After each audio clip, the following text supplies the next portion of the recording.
দেশের চলমান পরিস্থিতিতে জনগণকে আইন হাতে তুলে না নেওয়ার আহ্বান জানিয়েছেন স্বরাষ্ট্র উপদেষ্টা জাহাঙ্গীর আলম চৌধুরী।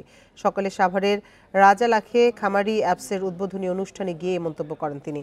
এ সময় স্বরাষ্ট্র উপদেষ্টা বর্তমান আইনশৃঙ্খলা পরিস্থিতির উন্নতির জন্য পুলিশকে আরও সক্রিয় হওয়ার তাগিদ দেন। বলেন, পরিস্থিতি নিয়ন্ত্রণে পুলিশের সংখ্যা বাড়ানোর চেষ্টা করা হচ্ছে, পাশাপাশি নিরাপত্তার জন্য অন্যান্য বাহিনীর সদস্য সংখ্যা বাড়ানো হবে।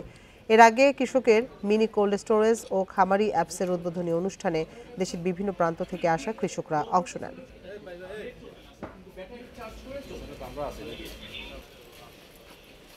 জনগণকে বলবো যে আইন আপনারা নিজের হাতে তুলে নেবেন না, আর পুলিশকে বলবো তারা আরও বেশি অ্যাক্টিভেট হওয়ার জন্য, যেন এই ধরনের ঘটনা না ঘটে। আরেকটা জিনিস, ওই যে আপনি বলছিলেন যে এই এলাকায় আমরা এখানে পুলিশের সংখ্যা বাড়ানোর জন্য আমরা চেষ্টা করতেছি।